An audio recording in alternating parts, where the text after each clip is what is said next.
В Японии аборт считается преступлением, предусмотренным Уголовным кодексом, и преднамеренный выкидыш тоже запрещен. Однако в соответствии с законом о защите материнства медицинские процедуры разрешено проводить специально назначенным врачам до 22 недель беременности. Если продолжение беременности или роды могут поставить под угрозу ее здоровье по физическим или экономическим причинам, если женщина подверглась принуждению к сексу, в результате чего забеременела, либо в результате супружеской измены. Это все. Право на аборт по требованию, рекомендованный ООН, отсутствует. Из 203 стран и регионов мира только 11 требует юридического согласия супруга на аборт, включая Японию. Как вообще произошло так, что в Японии, одной из передовых стран мира, за аборт до сих пор можно получить срок? История абортов и контрацепции от эпохи Эдо и до наших дней в этом видео.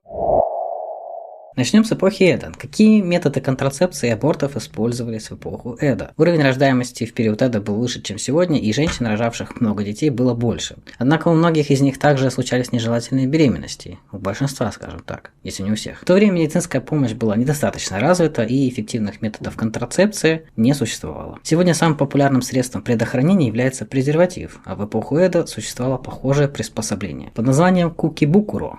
Или кётай. Куки – это не слово печеньки. Этот предмет изображен на картинах Сюнга, художника Кейсая Эйсена. Он показывается в книге «Веселые штуки в женской спальне».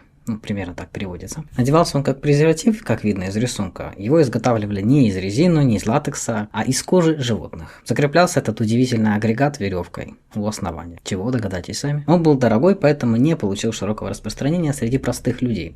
Кроме того, судя по изображению, им было довольно неудобно пользоваться. Насчет эффективности не знаю. Надо у биолога спросить, может ли сперматозоид проникнуть через кожу. Но были и другие средства. Например, использовались приоральные препараты, такие как цуитачиган. Таблетка, которая, как утверждалось, предотвращала беременность, если ее принимать в первый день месяца. Еще один способ – это вкладыш в виде тонкой японской бумаги мисугами. Ее сворачивали, увлажняли и засовывали туда, чтобы предотвратить попадание семен. Также были популярны таблетки, вызывающие менструацию. Гессуй хаянагаши, что означает буквально «месячная вода течет быстро». В то время в разных местах были вывески и плакаты, рекламирующие противозачаточные средства. На этой картине у Тагава Кунисады есть табличка с надписью «Гессуй хаянагаши». Вот та самая «Гессуй хаянагаши», которая течет быстро. Чтобы слишком не отсвечивать истинное предназначение препаратов, использовался термин «лекарство для ускорения менструального цикла». Эти таблетки не только не имеют научных доказательств эффективности, но и содержат ртуть и другие вещества, которые могут повредить здоровью. Другие используемые методы включали иглоукалывание, спринцевание, а также использование уксуса и умебоши в качестве вагинальных вкладышей. Но они тоже не имели никакого эффекта. В период этого аборты были настолько распространены, что существовали даже врачи-женщины, делавшие аборты. Они в основном делали аборты, используя смесь ртути и рисовой муки, или яд физалиса. Такое растение в виде фонарика. А также это могли быть яд грибов в составе их, или других растений, слабительное или опьяняющее средство. Поскольку такие препараты содержали яды, это часто приводило к летальному исходу. По этой причине обычные люди пытались прервать беременность, используя физические методы, такие как погружение в холодную воду, надавливание на живот или прыжки с высоты. Также они пили отвары с вишни, веря в то, что это вызовет сокращение матки. Однако, поскольку эти методы были опасны, многие беременные женщины погибли из-за этих методов. Хирургические методы аборта были очень грубыми по сравнению с современностью, и даже если аборт был успешным, сама женщина часто заболевала, а в худших случаях даже теряла жизнь из-за антисанитарии и инфекций. Аборт мог пройти успешно, но большое количество женщин все равно умирало. Из методов таких хирургических абортов это в основном были опять-таки воздействия на живот или введение во влагалище какого-то предмета. Далее проводились манипуляции, в ходе которых плод покидал тело женщины. Без дезинфекции и анестезии, конечно же. В некоторых японских фильмах и дорамах есть сцены, изображающие аборты. Например, Йошивара в огне. По-русски это почему-то называется «Токийский бордель», выпущенный в 1987 году. Фильм режиссера Гоши Хидзо. Фильм, рассказывающий о районе красных фонарей Йошивару в эпоху Мэйджи. Про Йошивару у меня есть отдельное видео, если интересно, посмотрите. В фильме есть сцена, в которой проститутка, которая играет Натори Юко, беременеет и, чтобы избавиться от ребенка, прыгает в холодную воду.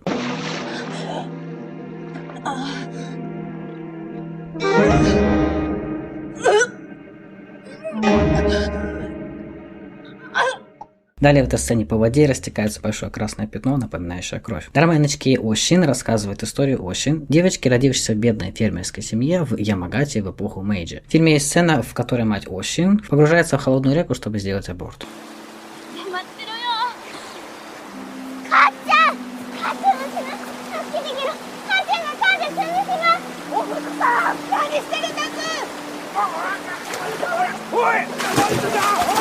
В то трудное время, когда наличие большого числа детей становилось вопросом жизни и смерти для семьи, аборты практиковались наряду с продажей детей и избавлением от младенцев сразу после их рождения, с целью уменьшения количества ртов. Такой способ считался более безопасным для матери методом, чем аборт. В своей книге «70 лет в моем родном городе» писатель Янагита Кунио пишет о Нуногаве, городе в префектуре Ибараки около 1887 года. Еще одна вещь, которая меня удивила, заключалась в том, что в каждом доме существовала система двух детей, при которой в каждом доме было только двое детей, мальчик и девочка. Хотя я был еще ребенком, я мог понять обстоятельства, которые сделали необходимым принятие этой системы. Здесь он описывает ситуацию, которая сложилась в связи с распространением абортов и избавлением от детей после рождения. Методы самые разные были, но о них мы, конечно, говорить тут не будем. В основном избавлялись от девочек, так как в период Эда считалось, что мальчики должны были унаследовать бизнес, также они становились рабочей силой. Кроме того, что касается детей с ограниченными возможностями, они активно уничтожались с точки зрения продуктивности общества. Чичиго-сан – традиционный праздник и фестиваль в Японии и проводится каждый год 15 ноября. В этот день 5-летних и 3-летних мальчиков, а также 7-летних и 3-летних девочек одевают в праздничные одежды и приводят в синтоистские храмы. В настоящее время праздник Чичиго-сан стал простым событием, но в те времена это был важный обряд посвящения, когда дети считались детьми Бога, пока им не исполнится 7 лет. Чичиго-сан буквально означает 7, 5, 3. У каждого ребенка в жизни были важные критические рубежи – это 3, 5 и 7 лет. Детей у среднестатистической женщины в период Эда было в среднем 4-5, но детская смертность была очень высокой. Уровень смертности на первом году жизни составлял 20-25%, поэтому даже если женщина рожает 4 детей, не факт, что какой-то из них выживет. Считалось, что если ребенок преодолел все эти опасные рубежи 3, 5, 7 и выжил, то он уже находится в мире людей. А до этого времени, поскольку было неизвестно, выживет он или нет, считалось, что он принадлежал миру богов. Поэтому и избавление от такого ребенка не считалось фактически грехом. С точки зрения людей, живших тогда, это было возвращение ребенка к Богу. Может показаться, что родители в период Эда были психопатами, которые уничтожали своих детей просто потому что.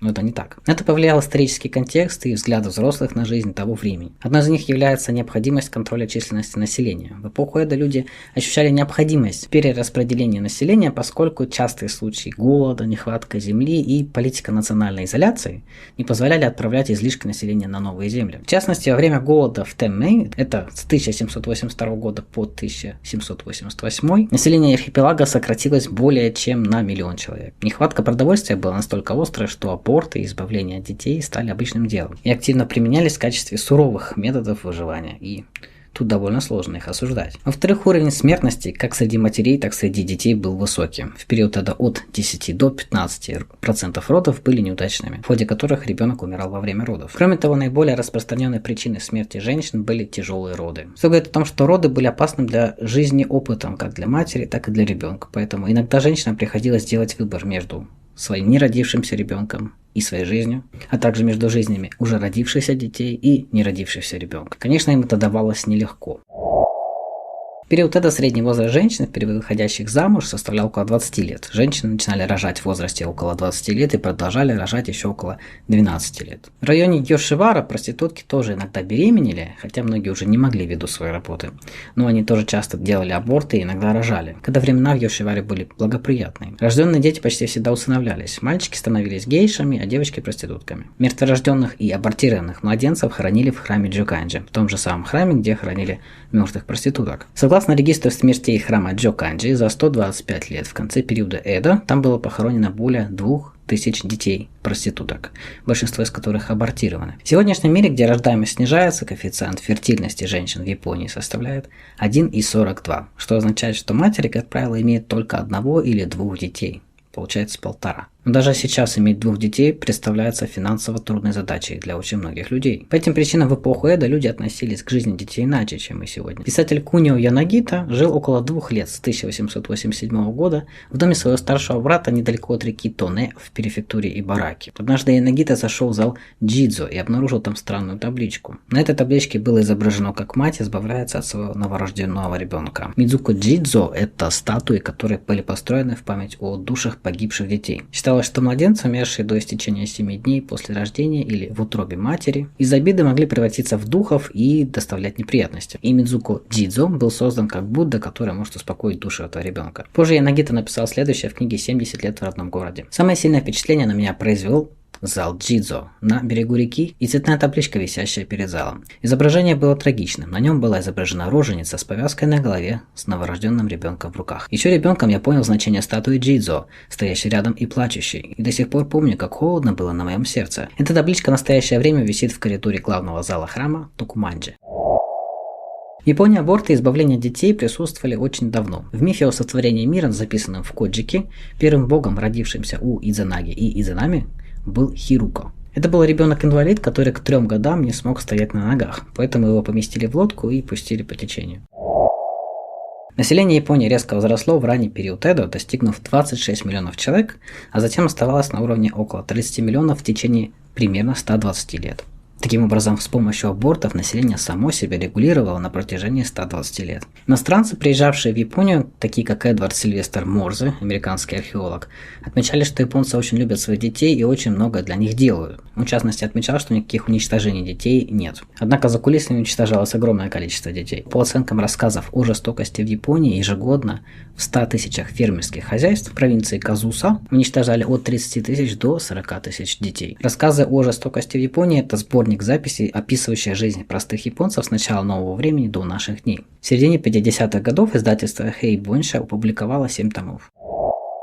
В 1967 году сёгунат издал указ, запрещающий уничтожение детей. В каждой деревне появилось должностное лицо, называемое инспектором по контролю за рождаемостью, который требовал сообщать обо всех беременностях. А в случае выкидыша или мертворождения они осматривали тело и выясняли причины смерти. Однако количество абортов не уменьшилось, так как жизнь все еще оставалась трудной. В автобиографии Мацудаира Саданобу, проводившего реформы Кансэй с 1787 по 1793 годы, записаны следующие 3 вещи. Если у жителя деревни было 5 или более детей, то в качестве вознаграждения ему ежегодно давали 1 мешок риса. Раз в год из каждой деревни вызывали медиумов для совершения духовного обряда. Если женщин не хватало, из Ичиго привозили женщин, чтобы они становились женами крестьян. В первом пункте речь шла о вознаграждении, но существовала также система пособий на воспитание детей. То есть не только чашка рис, но еще и прилагались пособия. Медиумов приглашали, чтобы они связывались с душами детей и пугали население. Саданобу также приказал монахам разъяснить жителям его владений, что уничтожение детей является грехом. Монахи писали песни и распространяли картины ада, показывающие, что те, кто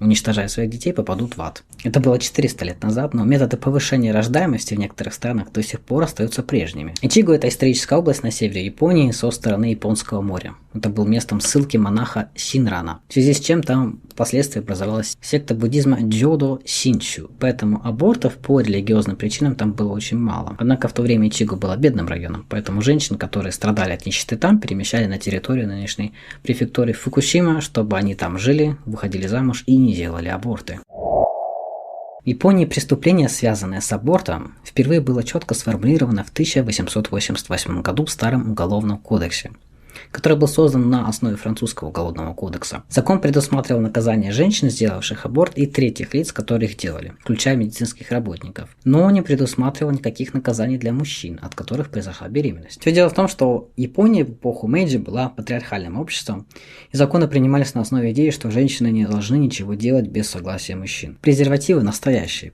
впервые появились в эпоху Мэйджи.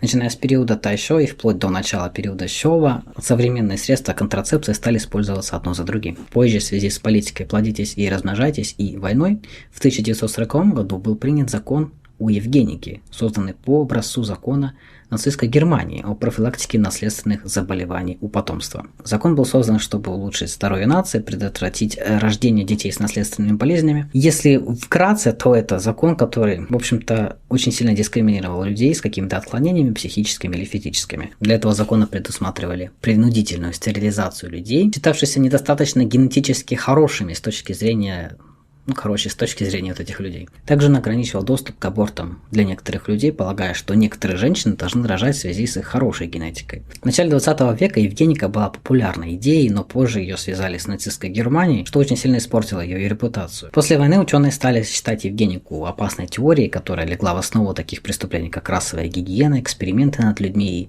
уничтожение нежелательных групп в нацистской Германии. Таким образом, аборты были частично разрешены, но только избирательно. И, конечно, это все решали не сами женщины. И это, конечно же, был дискриминационный закон. Но поскольку была политика «плодитесь и размножайтесь», в то же время была арестована активистка Като Сидзуэ, пытавшийся распространять информацию о контрацепции. После чего консультационные центры по контролю рождаемости было приказано закрыть, а актриса Сига Акико, сделавшая аборт, была арестована и подвергнута жестокой критике. Она забеременела от режиссера и была вынуждена сделать аборт, и карьера ее была поставлена под удар из-за беременности. Ее приговорили к 2 годам лишения свободы с отсрочкой исполнения приговора на 3 года. А акушерка была приговорена к 2 годам лишения свободы с отсрочкой исполнения приговора на 5 лет. Хотя в то время такие вещи, как целомудрие, роль хорошей жены и мудрой матери активно пропагандировались, постановление допускало некоторое снисхождение. Аборты на тот момент все так же проводились выскабливанием матки.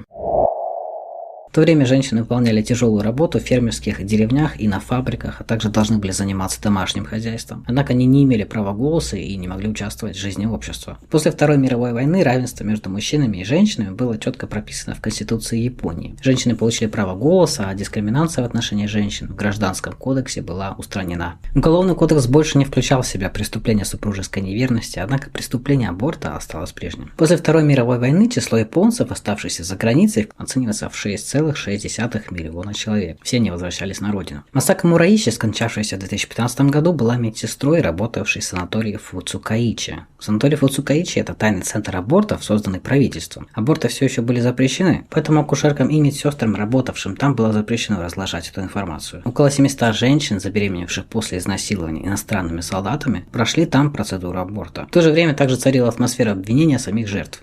В Японии существовала культура стыда. В культуре стыда униженная женщина рассматривается как позорная. Все эти женщины, забеременевшие от изнасилований, тоже считались позорными. На корабле, который вез их в Японию, был документ, который распространялся только среди женщин. В нем говорится: любой, кто пострадал в результате насилия и запугивания, или у кого в результате этого начинают проявляться физические отклонения, будет доставлен в клинику в Мусаши Онсен, в Фуцукаичи, недалеко от Хакаты, и будет отправлен обратно в родной город в здоровом состоянии. Поэтому, пожалуйста, немедленно обратитесь к судовому врачу без каких-либо колебаний, страха или беспокойства. Мураичи говорит, что на тот момент не было другого выхода, и это делалось ради самих женщин. Врачи говорили им делать не только аборты, но и избавляться от уже рожденных детей смешанной расы. Причем делать это до того, как мать увидит ребенка, чтобы у нее не возникало материнских чувств, чтобы они не страдали еще больше. Позже она вышла замуж, родила 3 детей, но даже своей семье не говорила об этой ситуации. Молчание она прервала спустя 60 лет и дала интервью.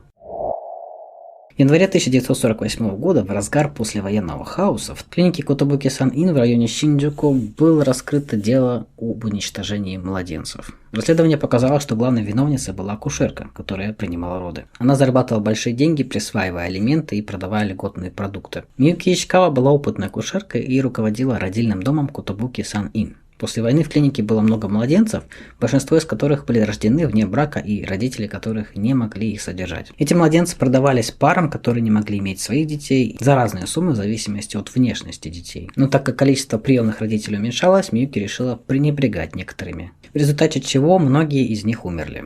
Некоторые акушерки, работавшие с ней, были возмущены и ушли, несмотря на то, что они пришли в родильный дом, чтобы обучиться у опытной и известной акушерки, которой являлась Миюки Ишикава. Также Миюки и ее муж вымогали деньги у родителей, говоря, что это дешевле, чем содержать нежеланных детей. Ночью 12 января 1948 года полиция арестовала 54-летнего мужчину, который перевозил ящики с телами детей. Он говорил, что работает по поручению клиники и собирается захоронить младенцев. Его отпустили потому, что у него было разрешение на захоронение. Но полиция заподозрила неладное, так как за один день из клиники вывезли 5 тел, а уже более 30 тел захоронили. Вскрытие тел этих младенцев показало, что 3 умерли от голода, а 2 от переохлаждения. В итоге 15 января задержали Миюки и ее мужа, а также директора похоронного бюро. В их домах нашли большое количество льготных продуктов, предназначавшихся для детей, но продававшихся на черном рынке. Суд приговорил Миюки Ишикава к 15 годам тюрьмы за убийство, ее мужа к 8 годам за убийство и подделку документов. Суд признал, что улики против Миюки недостаточны для доказательства убийства 22 детей. В связи с этим инцидентом некоторые врачи и интеллектуалы выступили за легализацию абортов, чтобы избежать подобных трагедий в будущем. После чего в 1948 году приняли закон о евгенической защите. Закон о евгенической защите действовал в стране с 1948 по 1996 годы. По сути, разница между законом, принятым ранее под влиянием нацистской Германии, и этим законом небольшая. И сделать аборт было по-прежнему непросто. Впоследствии важные поправки смягчили требования к абортам. В 1949 году разрешили аборты по экономическим причинам. Каждый отдельный случай рассматривала специальная комиссия, но после поправок 1977 1948 года решение мог принять только один назначенный врач. Назначенные врачи – это люди, которые специально назначались в различных префектурах для проведения абортов. Хотя закон оставался дискриминационный по отношению к психическим больным и людям с инвалидностью, предполагая в отношении них принудительную стерилизацию, закон также смягчил требования в отношении абортов, что немного облегчило жизнь женщин. В ходе этого процесса многим людям пришлось пройти операции по стерилизации. В период с 1949 года по 1996 год было проведено 24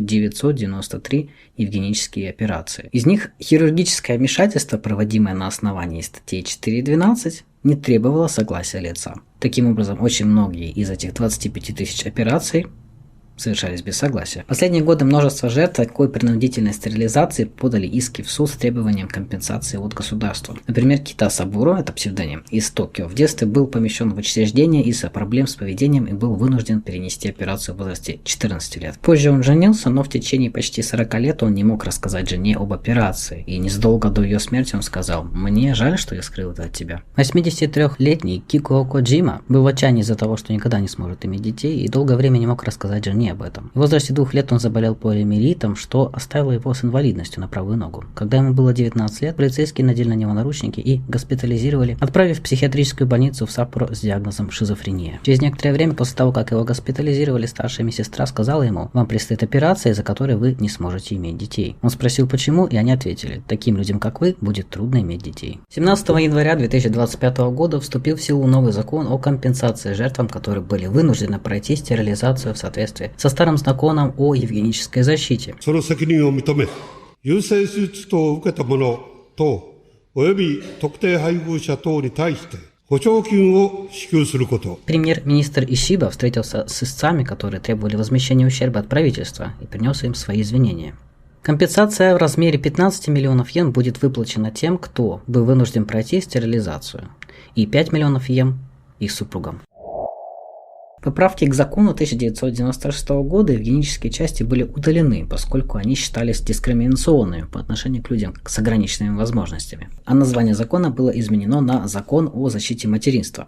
В общем, закон снова не особо изменился, из него просто убрали части о евгенике. С 1948 года и по настоящее время требуется согласие супруга, стоимость операции высока, около 100 тысяч или 150 тысяч йен, а хирургические методы устарели, и женщина все еще не может решать самостоятельно, рожать ей ребенка или нет. Позже Министерство здравоохранения, труда и социального обеспечения сказало, что согласие мужчины не нужно, если пара не состоит в браке, если есть доказательства принудительного полового акта или если брак фактически развален. Например, когда беременная женщина страдает от домашнего насилия со стороны мужа. Но даже в таких случаях некоторые медицинские учреждения все равно требуют согласия мужа. Это происходит потому, что многократно происходили ситуации, в которых после аборта без согласия мужчины врачи, делавшие аборт, подвергались шантажу или судебным искам со стороны этих мужчин, поэтому они просто страхуются. В июне 2020 года бывшую студентку-медсестру из префектуры Айчи, которой было 20 лет на тот момент, арестовали. Она забеременела и связалась с отцом ребенка, который был ее одноклассником, для получения согласия на аборт. Он сначала согласился, но потом ему напели, что вот, мол, она хочет вымогать у него деньги на аборт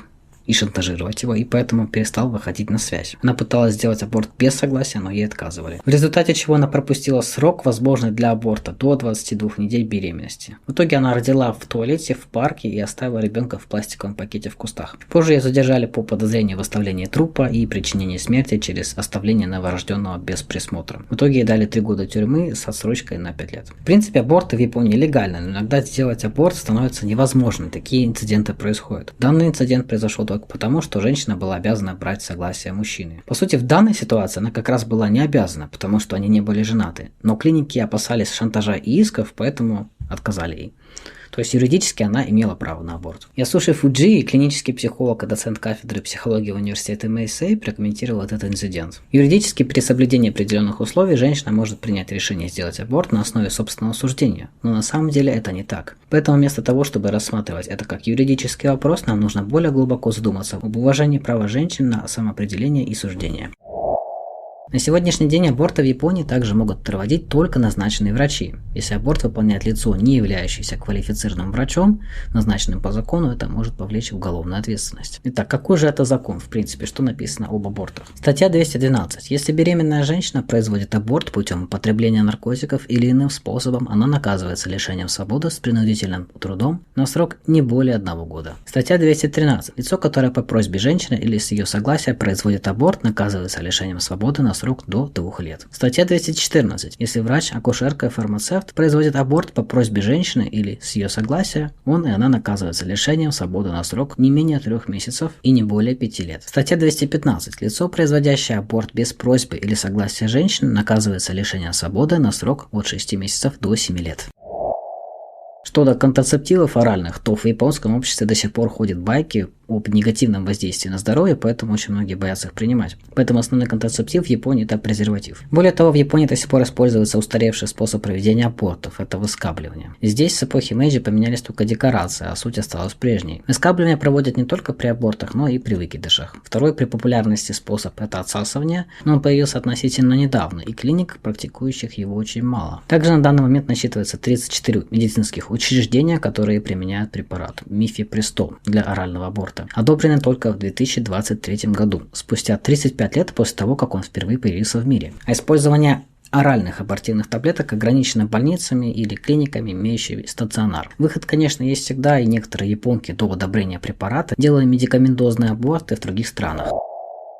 Таким образом, в Японии около 33% абортов на ранних сроках беременности выполняются методом выскабливания, а около 47% методом комбинации выскабливания и вакуумной аспирации. Выскабливание применяется в 80% случаев, что делает его основным методом аборта в Японии. В Японии также техника для вакуумной аспирации была окончательно одобрена только в 2015 году. Складывается довольно странная ситуация, когда в настолько развитой стране женщин подвергают процедурам выскабливания и из буквально прошлого века. Ватару Сакума, директор клиники Сакума, считает, что прогресс в методах аборта не наступает по причине табу. Он говорит, что даже среди акушеров и гинекологов существует тенденция считать, что зарабатывание денег на абортах – это дело 2 или 3 сорта. Таблетки экстренной контрацепции сейчас присутствуют в Японии. Это таблетки, которые можно принять в течение 72 часов после полового акта, чтобы избежать беременности. Однако немногие рискуют ими пользоваться. К тому же для этого необходим рецепт врача. Политики говорят, что надо решать, но кто будет решать?